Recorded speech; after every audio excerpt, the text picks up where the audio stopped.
주의 이름으로 사랑합니다. 주의 이름으로 사랑합니다. 할렐루야. 아멘.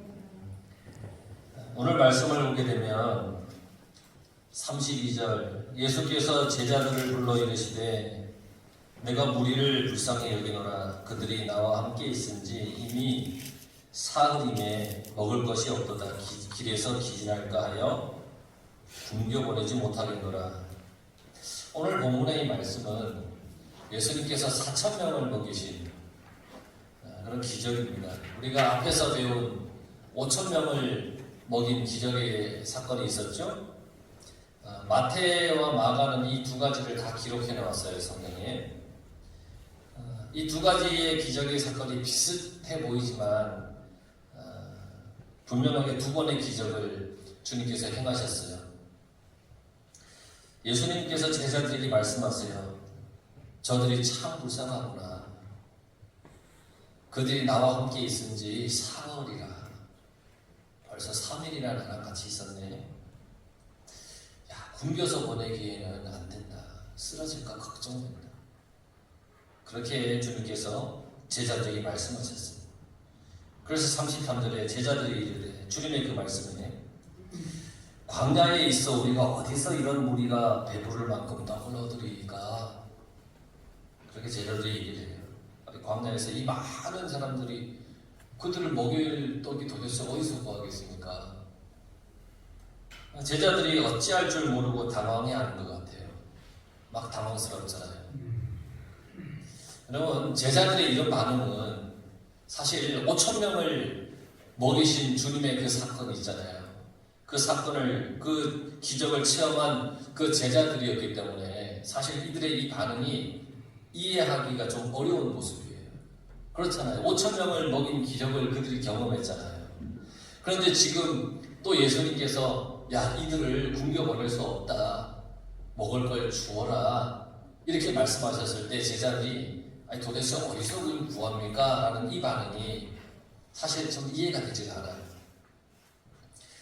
34절에서 38절을 볼까요? 예수께서 이르시되 너희에게 떡이 몇 개나 있느냐? 이르되 7개와 작은 생선 2마리가 있나이다 하거늘 예수께서 무리에게 명하사 땅에 앉게 하시고 떡 7개와 그 생선을 가지고 축사하시고 떼어 제자들에게 주시니 제자들이 무리에게 주매 배불리 먹고 남은 조각을 12강주리에 차게 거두었으며 먹은 자는 어린 여자와 어린이 외에 4,000명이었더라. 그랬습니다.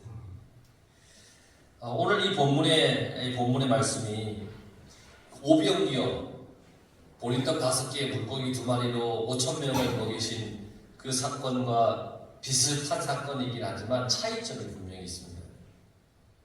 우선은 오병이어의 기적에서는 제자들이 먼저 문제를 제기합니다. 그런데 오늘 말씀에는 예수님이 먼저 말씀하세요. 내가 무리를 불쌍히 여기노라. 그들이 나와 함께 있은지 이미 사흘임에 먹을 것이 없도다. 길에서 기진할까 하여 굶겨 보내지 못하겠노라. 예수님이 먼저 말씀하세요. 또 장소도 달라요. 오병이어의 기적이 일어난 곳은 갈릴리 벳세다라고 하는 지역이에요.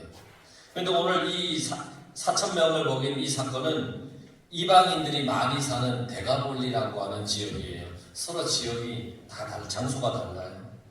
시간적으로도 차이가 있어요. 오병이어의 기적은 예수님께서 제자들과 함께 하루 종일 다니시다가 일어난 사건이에요. 하루 종일 다녔어요. 그런데 오늘 사건은 어때요? 무리들이 예수님과 함께 사흘을 함께 있었어요. 시간적으로도 차이가 나요. 숫자적인 차이도 있죠. 오병이어는 떡 5개를 가지고 기적을 행하셨지만 오늘의 사건은 떡 7개로 기적을 일으키신 그런 사건이에요. 무리의 수도 그렇죠. 5,000명을 먹였고 오늘은 4,000명을 먹였어요. 기적이 일어난 다음 오병이어는 12강주리를 거두었지만 오늘 말씀에는 7강주리를 거두었다. 예수님은 비슷한 기적을 2차례나 거듭 행하셨어요. 오병이어의 기적, 그리고 7개, 7병이어의 기적. 그런데 이 말씀에서 주목해야 할 것은 여러분 제자들의 반응인데요. 예수님이 이 비슷한 기적을 2번이나 행하셨는데 제자들은 달라지지 않았어요. 놀라운 기적을 2번이나 만났어요, 제자들이. 그런데 그들은 달라지지 않아요. 이런 기적이 내 앞에 일어났다면 여러분 내 인생이 완전히 바뀔 것 같지 않습니까? 이 놀라운 기적을 2번이나 내가 만났으면, 그걸 체험했으면 우리는 아마 인생이 완전히 바뀌었을 것 같아요. 그런데 과연 여러분 한번 생각해봐요. 과연 그럴까요? 은혜를 받고 기적을 보면 우리가 달라질까요? 우리 모습은 어떨까요? 어떤 일을 만나도 흔들리지 않고 믿음으로 갈 수 있을까? 오병이어의 기적도 봤고 칠병이어의 기적도 봤는데 그 기적이 나로 하여금 일생에 흔들리지 않는 믿음으로 걸어갈 수 있게 할 수 있을까요? 제자들은 2번이나 보고도 달라지지 않았어요. 39절에 보면 예수님이 무리들을 보내고 제자들을 하고 배를 타고 마가단이라고 하는 지경으로 가세요. 배를 타고 가시면서 제자들을 교훈하시는 거예요. 이게 16장부터의 말씀이에요.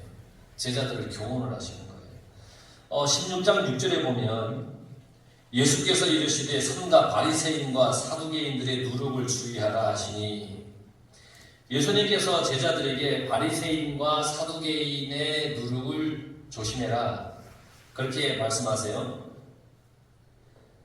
이 말씀을 듣고 우리 같으면 뭐라고 말할까요? 야, 너희들 바리새인과 사두개인의 누룩을 주의해라, 조심해라 이렇게 예수님께서 말씀하시면 여러분 같으면 뭐라고 말할 것 같아요? 궁금할 거 아니에요. 주님, 이 바리새인과 사두개인의 누룩이 뭐예요? 뭘 뜻해요? 이렇게 물어볼 것 같아요. 저 같으면 그럴 것 같아요. 그런데 제자들은 엉뚱한 생각을 해요. 야, 너희들은 바리새인과 사두개인의 누룩을 주의해라, 조심해라 하는 그 말씀에 제자들이 엉뚱한 걱정을 해요. 그게 7절에 나와요. 제자들이 서로 논의하여 이르되 우리가 떡을 가져오지 아니하였도다 하거늘. 예수님께서 누룩을 주의해라 그렇게 말씀하시니까 제자들은 아이고 우리가 떡을 안 챙겼구나 이걸 걱정하고 있는 거예요. 4,000명을 먹이고 7광주리를 남겼잖아요. 그런데 예수님을 따라 배를 타고 이렇게 가면서 누룩, 떡을 안 챙겼네? 이걸 걱정하고 있어요, 제자들이. 야, 우리가 양식을 안 챙기고 배를 타는 건 아니야? 큰일 났네. 뭘 먹지? 이 걱정을 하고 있는 거예요. 이게 무슨 소리일까요? 제자들의 이 걱정이. 예수님 입에서 누룩이라고 하는 말이 나오니까 그들이 반응하기를 떡을 안 가져왔다 이렇게 생각한 거예요. 예수님께서 야, 너희들 떡 챙겼냐? 라고 말씀하시는 걸로 이들이 생각을 했어요. 여러분, 우리가 무슨 일을 당했을 때, 무슨 일을 만났을 때 나타나는 그 반응을 한번 생각해 보세요. 내가 무슨 일을 당했거나 무슨 말을 들었을 때 나는 어떤 반응을 하고 있나? 그 말의 의미, 그 일의 의미를 생각하는가? 아니면 그 일 때문에 힘들어지고 그 말 때문에 시험에 들지 않을까 그런 생각을 혹시 하는가? 그 속에 있는 의미를 찾느냐 아니면 그걸로 인해서 내가 겪게 될 그런 일들을 먼저 생각하느냐. 2번의 기적을 경험한 제자들이 예수님께서 어떻게 기적을 행하셨는지 똑똑히 봤어요. 아무것도 없었지만 예수님께서 기적을 행하셔서 모두가 배불리 먹었던 그 기적을 제자들이 봤어요. 그렇다면 제자들 마음속에 어떤 생각이 있어야 할까요? 예수님이라면 모든 문제를 해결해 주실 거예요. 예수님은 우리의 필요를 다 공급해 주실 거예요. 그러니까 우리 두려워하지 말고 걱정하지 말자.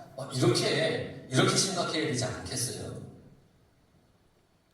그런데 제자들은 걱정하고 있어요. 이 제자들의 이 걱정이 이런 말씀이에요. 내가 어려워서 하나님께 기도했을 때 하나님은 응답하시고 고통에서 건져주셨어요. 기도를 응답해 주신 거예요. 주님이 내게 오셨고 나를 구원해 주셨어요. 주님께 감사하며 찬양을 했어요. 다 그렇잖아요. 우리가 그렇게 하잖아요. 신앙생활을. 그러나 어려움이 처하면 또다시 걱정을 해요. 어떡하지? 제자들의 모습 속에서 또 우리의 모습을 발견하게 돼요. 주님이 그렇게 은혜를 베풀어 주셨는데 아멘, 아멘. 그 은혜를 받아들였는데 또 삶을 살다가 또 어떤 어려움이 생기면 그 은혜는 새까맣게 잊어버리고 어떡하지? 그런 걱정을 하고 산단 말이에요. 그 제자들의 모습이나 우리의 모습이나 별로 다르지 않는 것 같아요. 예수님께서 이렇게 말씀하세요. 16장 8절에서 10절에 보면 예수께서 아시고 이르시되 다 아세요. 그들의 마음을 다 아세요. 믿음이 작은 자들아 어찌 떡이 없으므로 서로 노느냐 하느냐 너희가 아직도 깨닫지 못하느냐 떡 5개로 5,000명을 먹이고 주운 것이 몇 바구니이며 떡 7개로 4,000명을 먹이고 주운 것이 몇 광줄이었는지를 기억하지 못하느냐. 너희들 떡 때문에 걱정하고 있네. 아직 깨닫지 못하느냐. 너희가 두 번이나 기적을 행하여 내가 너희들에게 보여주었는데 너희의 필요를 공급해 주었는데 아직도 나를 신뢰하지 못하느냐. 내가 너희의 문제를 해결해 주고 건져준 구세주인 것을 아직 깨닫지 못하느냐? 너희 믿음이 그렇게 적으냐? 주님께서 제자들에게 그렇게 물어보고 계시는 거예요. 아직도 깨닫지 못하느냐? 너희 믿음이 그렇게 작으냐? 여러분, 왜 제자들은 깨닫지 못했을까요? 두 번이나 기적을 경험하고도 주님을 왜 온전히 신뢰하지 못했을까요? 제자들이 온전히 주님을 신뢰하지 못하는 이유가 뭘까요? 주님이 제자들에게 뭐라고 말씀하셨냐면 6절에 16장 6절에 예수께서 이르시되 삼가 바리새인과 사두개인들의 누룩을 주의하라 그렇게 말씀하셨잖아요. 이 말씀이 무슨 말씀이에요? 왜 누룩이라는 말씀을 하셨을까요? 누룩이라고 하는 것은 성경에서 누룩이라고 하는 것은 영향력을 상징해요. 빨리 퍼져나가요. 이 영향력이 있는 거예요. 제자들이 염려하고 걱정하고 있는 이유, 주님을 신뢰하지 못하는 이유, 두 번이나 기적을 체험하고도 신앙이 제대로 정착하지 못하는 이유, 그 이유는 나쁜 영향을 받았기 때문이라는 거예요. 나쁜 영향. 예수님이 그러니까 그 나쁜 영향을 주의하라 그렇게 말씀하신 거예요. 바리새인과 사두개인의 그 영향을 주의하라는 거예요. 그 나쁜 영향이라는 거예요. 그걸 주의해라. 나쁜 영향이 빨리 퍼지니 그것 때문에 기적을 경험하고도 주님을 제대로 못 보니 그거 주의해라. 그렇게 말씀하시는 거예요. 바리새인의 영향이 뭐냐면 바리새인의 누룩을 주의하라고 말씀하셨잖아요. 누가복음 12장 1절에 그동안에 물이 수만 명이 모여 서로 밟힐 만큼 되었더니 예수께서 먼저 제자들에게 말씀하여 이르시되 바리새인들의 누룩 곧 외식을 주의하라 그렇게 말씀하셨어요. 바리새인들의 누룩 곧 외식을 주의하라. 또 외식 헬라어로 히포크리시스라는 단어예요. 외식 이것은 위선이에요. 조작된 모습, 거짓 이게 위선이에요. 이게 외식이에요. 외식 거짓된 것. 꾸미는 것, 겉만 꾸미는 거예요. 겉으로만 관심을 갖는 거예요. 이게 외식이에요. 그 속으로는 아무 관심이 없어요. 그냥 입으로만 말하는 거예요. 그 바리새인들의 이 외식은 뭐냐면 형식주의예요. 형식만 있는 거예요. 내용은 하나도 없어요. 바리새인들은 전통을 중요시해요. 종교의 형식, 그 틀, 이걸 지키는데 민감해요. 틀만 지키면 되는 거예요. 형식.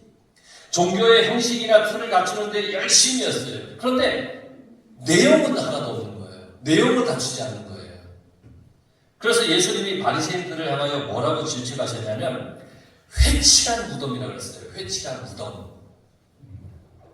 무덤을 겉으로만 꾸미는 거예요.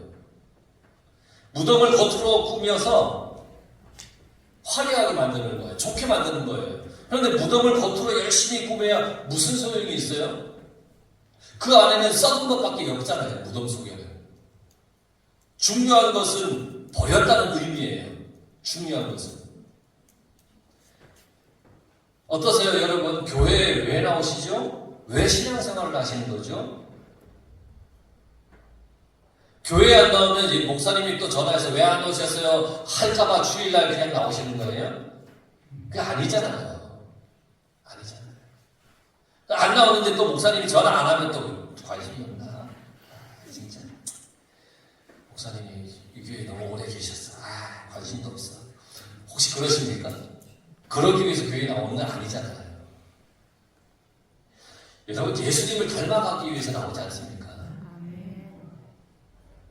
예수님이 기뻐하는 삶을 살아가기 위해서, 예수님의 발자취를 따라가기 위해서, 그래서 교회에 나오는 거잖아요. 이게 신앙생활이잖아요. 구원받은 사람이 살아가는 모습, 그게 신앙생활이잖아요.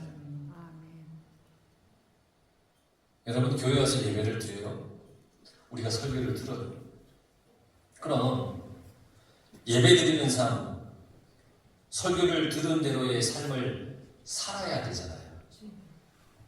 내 신앙이 증명되는 순간은 이 예배의 시간이에요. 이 예배의 시간을 통해서 내 신앙이 증명되는 게 아니에요.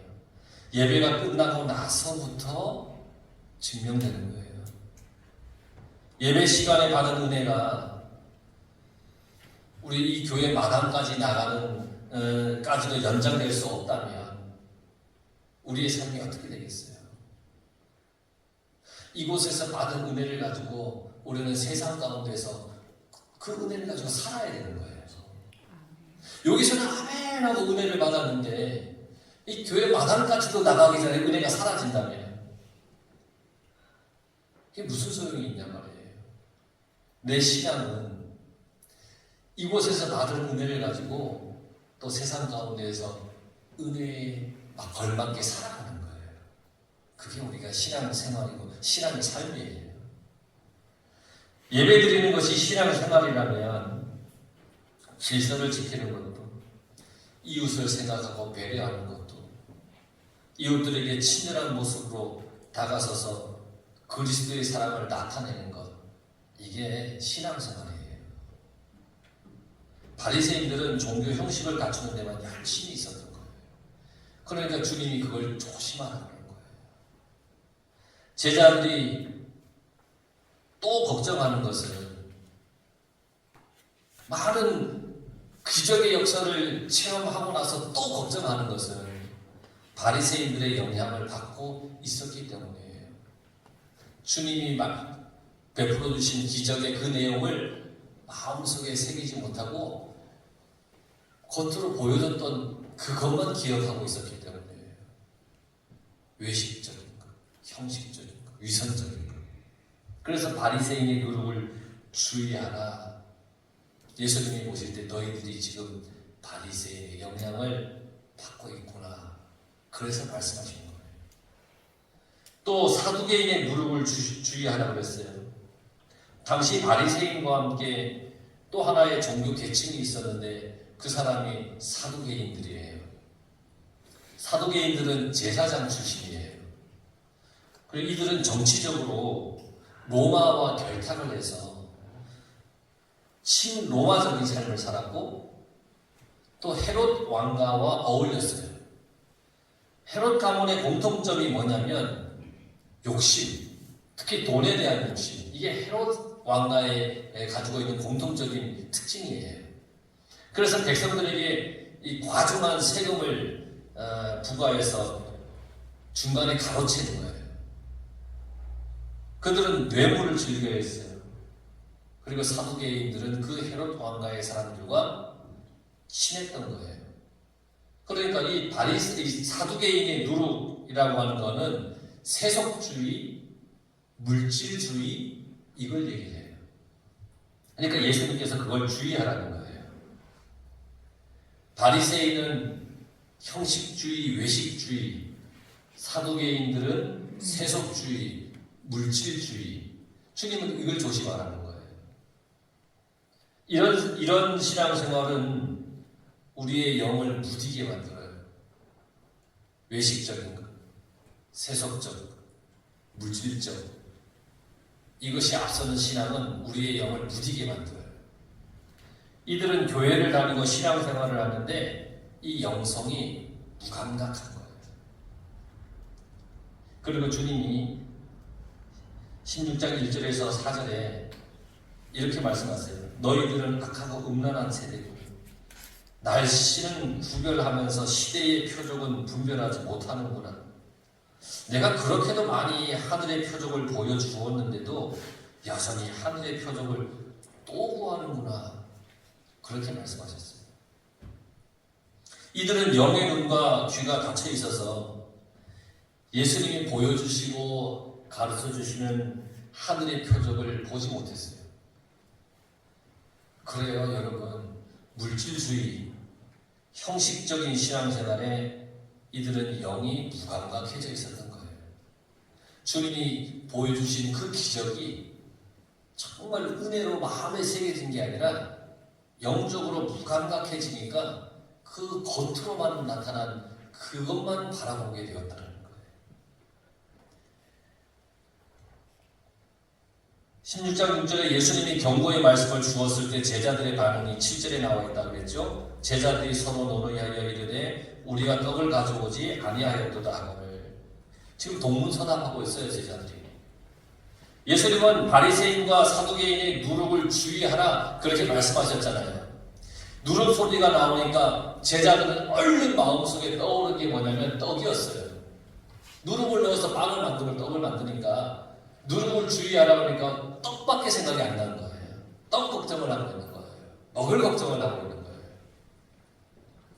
그래서 아까도 읽었지만 8절에서 10절의 말씀이 보면 주님께서 오병이어의 기적을 일으켰었고 실병이어의 기적을 일으킨 것, 너희들 그거 기억하지 못하느냐? 제자들이 봐야 할 것은 주님이었어요. 그들 앞에 예수님이 계셨어요. 기적으로 사람들의 필요를 공급해 주시는 주님 앞에 그들이 있었어요. 그리고 그들 앞에 주님이 계셨어요. 주님이 앞에 계신데 주님은 보지 못하고 떡만 봤다는 거예요. 떡만 생각했다는 거예요. 눈이 열려서 살아계신 주님을 바라보시길 간절히 바랍니다. 주님이 나와 함께 계십니다. 걱정하지 마시기 바랍니다. 주님이 내 곁에 계세요. 걱정하지 마십시오. 주님을 바라봐야 되는 겁니다. 왜 너희는 눈이 있어도 보지 못하느냐? 왜 귀가 있어도 듣지 못하느냐? 주님께서 안타깝게 말씀하시는 거예요. 책망하는 것 같지만 책망이 아니라 안타깝게 말씀하시는 거예요. 부활의 주님, 살아계신 주님이 내 앞에 계시고 내게 말씀하고 계십니다. 그러니 여러분 주님을 붙잡고 살아가시길 바랍니다. 주님의 음성을 들으시길 바랍니다. 그리고 주님을 따라가시길 바랍니다.